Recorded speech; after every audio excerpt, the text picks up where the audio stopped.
This is in the locker room. This is before the game ended. Before the game ended. She comes out in the locker room and posts this. Like, what are we doing?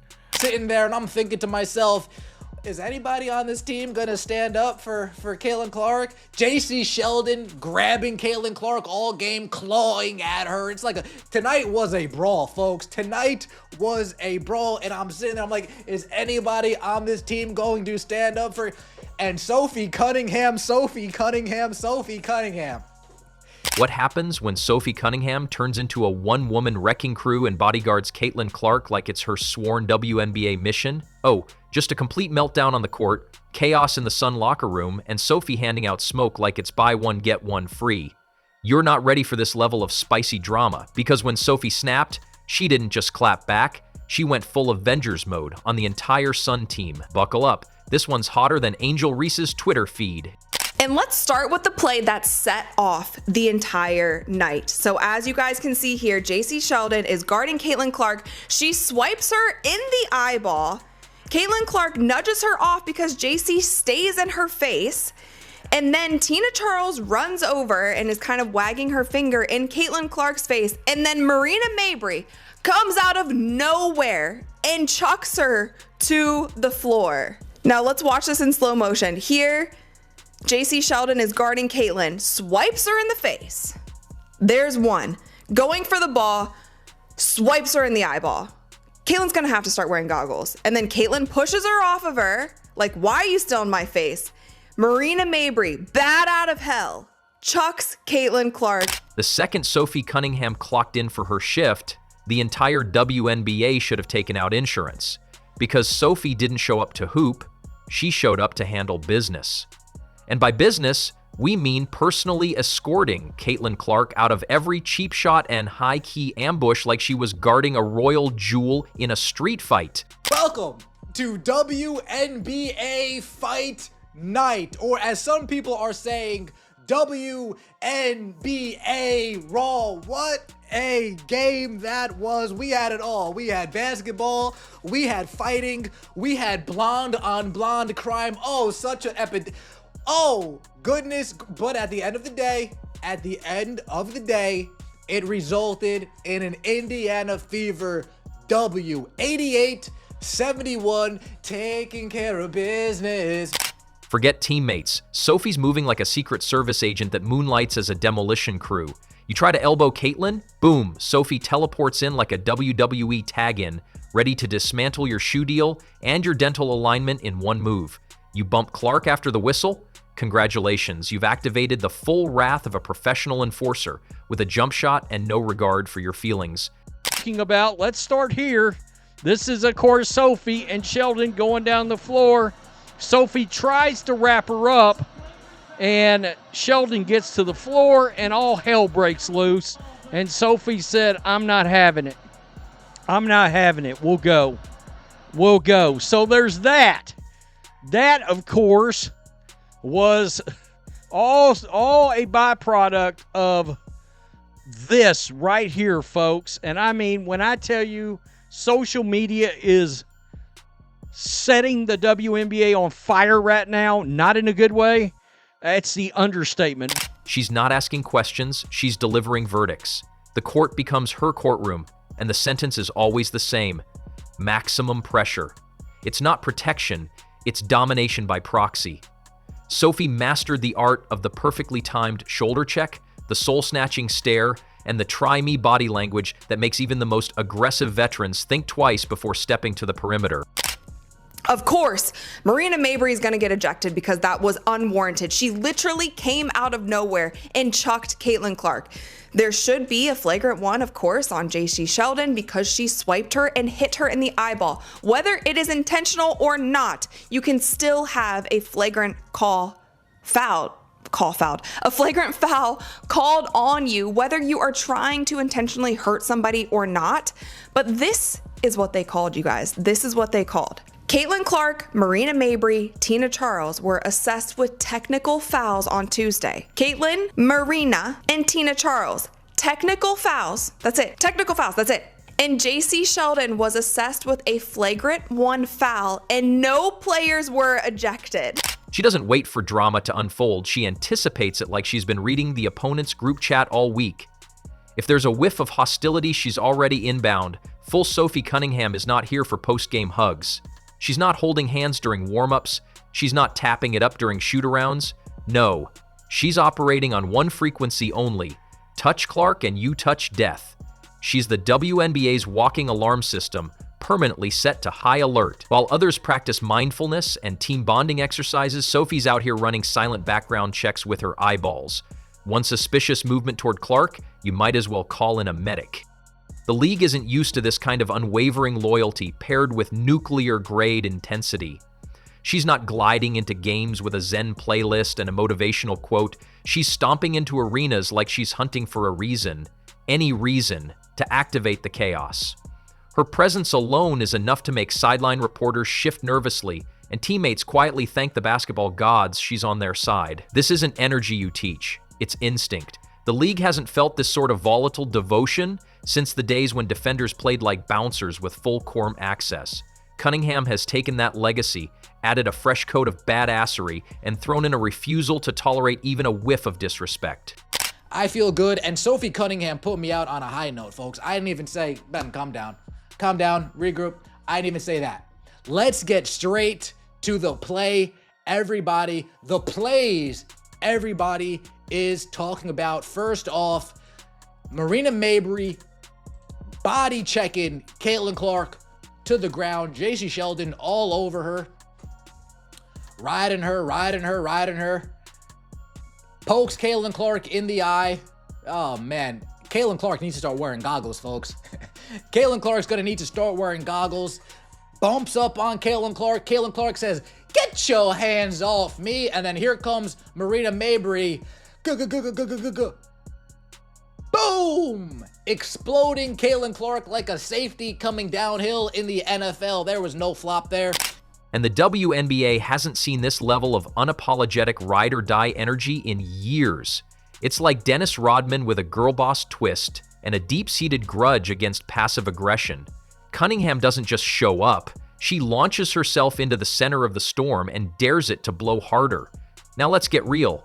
Caitlin Clark walked into the WNBA with a target so big it probably qualifies as its own zip code. Rookie of the month? Please. She was enemy of the month. Every month, and not just by defenders, by entire rosters circling like it was open season on the rookie with the golden range. Some brought their game faces, others brought petty grudges, ancient rivalries, and unresolved issues that had nothing to do with her but were unloaded anyway. Players lined up not to test her skill, but to try and crack her spirit. But what none of them accounted for was Sophie Cunningham watching every move like a hawk that skipped brunch and was ready to feast. Literally about a minute and a half into recording this reaction earlier, with 1 minute left, and all hell broke loose between JC Sheldon and Sophie Cunningham, and it is very clear the Indiana Fever, some of these girls on this team are finally fed up. Once again, WNBA, we're not talking about your basketball. We're talking about the WNBA WWE Raw circus that you got going on right now. And we all know this incident with Sophie stems from the incident that was clearly not handled correctly by the WNBA and the referees. They underestimated how quickly one woman could establish an entire no-go zone around her teammate, turning every threat into an opportunity for demolition. While Caitlin dealt with the chaos of being the headline magnet, Sophie became the storm chaser, with a steel spine and a memory sharper than her crossover. This wasn't about stat sheets. It wasn't about highlights. It was about ensuring Clark didn't have to flinch every time someone wound up with a loose elbow. So while the league plotted, schemed, and whispered, Sophie strapped on metaphorical brass knuckles and made sure no one forgot. This rookie may be the future, but her present? It's heavily guarded. But guess what? The league didn't realize one thing. Caitlin wasn't walking in solo. She had Sophie. And Sophie's not a bodyguard that walks you to your car and calls it a day. Sophie's a bodyguard that dismantles the parking lot, flips the car, and then personally handcuffs anyone that even blinked wrong on the way out. Because for every shove Caitlyn gets, Sophie delivers a spiritual awakening, and it's always televised. All right, enough is enough. You know, at some point, the line gets crossed too often where something needs to be done and things need to be corrected. And that is certainly the case with the way things around Caitlin Clark are officiated. This is a constant problem now. You know, it is something that since the beginning, I've kind of like backed off on because physical play is a part of sports. You know, going after a superstar and trying to rough them up a little bit to get in their head is a part of sports. But when it crosses the line, the referees need to do their job. When the Second Son players tried to get cute with their hard fouls and sneaky screens, Sophie went full medieval. No hesitations, no excuses, just raw, primal basketball vengeance wrapped in a ponytail and a death stare. She didn't even blink before inserting herself between Caitlyn and danger like she's been waiting her whole life to go full Terminator. And look, Sophie is not pretending. She's not putting on a performance. This is not staged. She's genuinely not here for anyone's "we play tough defense" justifications while their teammate is busy trying to turn Clark into a chiropractic patient. If you've got bad intentions for Caitlin Clark, Sophie's already 10 steps ahead with a legally questionable screen and enough intensity to get fined retroactively. It's not even about basketball anymore. Sophie's moved past defense. She's now in the realm of active deterrence. You know that moment in a game where a player starts walking toward Caitlyn with that smug body language like they're about to make a statement? Yeah, Sophie sees it before the cameras do, and suddenly, they're redirecting to the bench. They don't even know why. It's just a survival instinct. WNBA, Kathy Engelberg. Hello, Earth to Kathy Engelberg. Are you gonna step in and do something about this trash that's going on? Players are getting assaulted on the floor. Like, come on, Caitlin Clark could have really got injured right there, y'all. She could have really got injured by these haters, these jealous, hating players. They just jealous and hating, bro. She didn't even get ejected. Because once you've been stared down by Sophie Cunningham mid-game, your career choices start to unravel. And that's the thing. Sophie's not going 50%. She's not calculating fouls. She's not worried about getting chirped by fans on social media. She's the WNBA's unofficial sheriff, and she's not here to take notes. Even her own team knows the drill. You want to talk trash? Sophie's already 6 sentences ahead, louder, meaner, and with more receipts than your accountant in April. And let's not pretend she's reckless. This isn't chaos, it's precision, controlled demolition. She'll truck you with technicality, smirk while you hit the hardwood, and then help her teammate walk away like nothing happened. It's not even personal. Sophie just has a job to do, and that job is protect Caitlin Clark at all costs, while possibly rebranding the WNBA as a contact sport with a mandatory dental plan. Caitlin Clark, please leave this league and let it crumble. Please, this league does not deserve you. All this hate from these black people, all this hate from these lesbians, these people in the media, just go play basketball somewhere else. Your fans will follow you. We will follow you wherever you go. But let this shit crumble and burn to the fucking ground, man. Let the viewership drop below 50%. Let them lose hundreds of millions of dollars again, man. Let them go back into fucking irrelevancy. Nobody giving a damn about none of these players. Just leave. She's not asking for permission. She's not taking a vote. She's out here delivering full combatant consequences. And oh, did the Sun team feel it.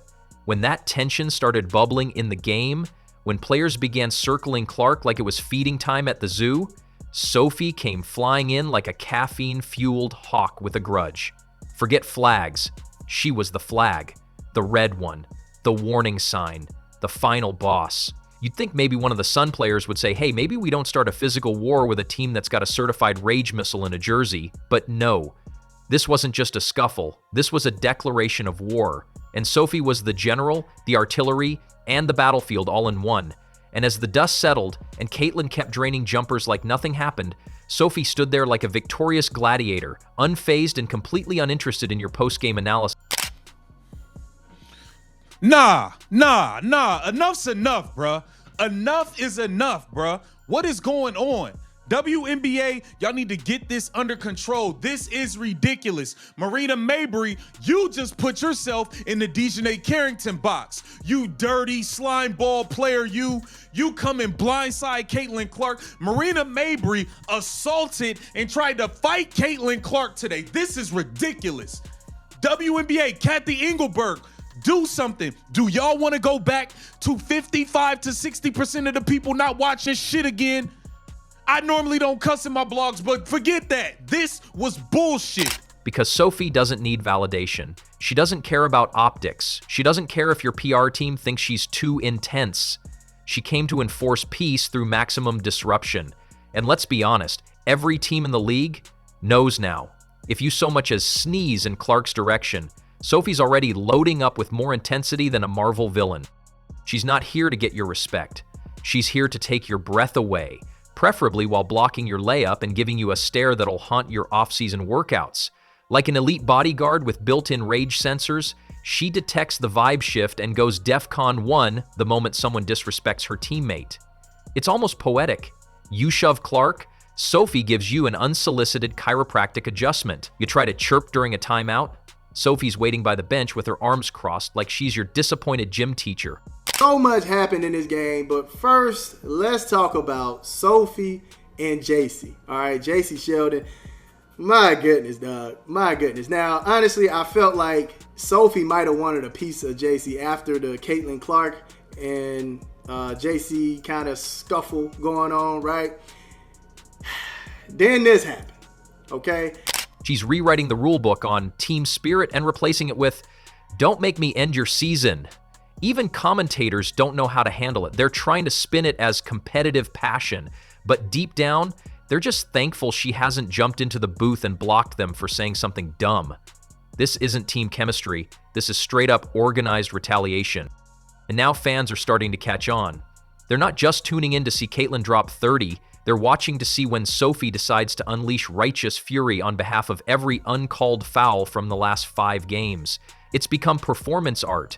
One minute it's basketball, the next minute it's a full-on standoff between Sophie and anyone brave or foolish enough to try their luck. She's not just a player, she's a deterrent. You know how in nature some animals have bright colors to warn predators they're dangerous? That's Sophie's face when she senses foul play. And by now, the entire WNBA has picked up on the signal.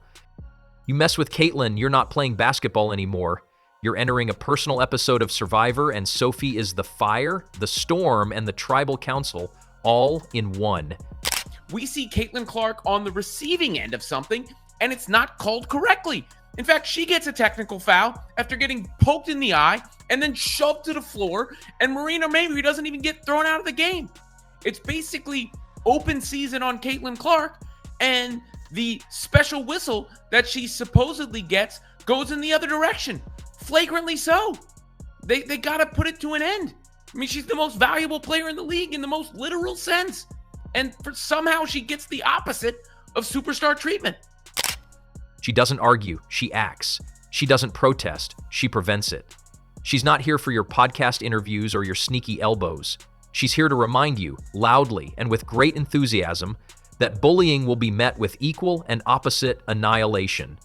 And she'll do it with a smile that says, "Try me again, and you'll need therapy." Because this is the Sophie Cunningham era now. And if Caitlin Clark is the future of the league, then Sophie's the security clearance. You want to make a name for yourself off a dirty play?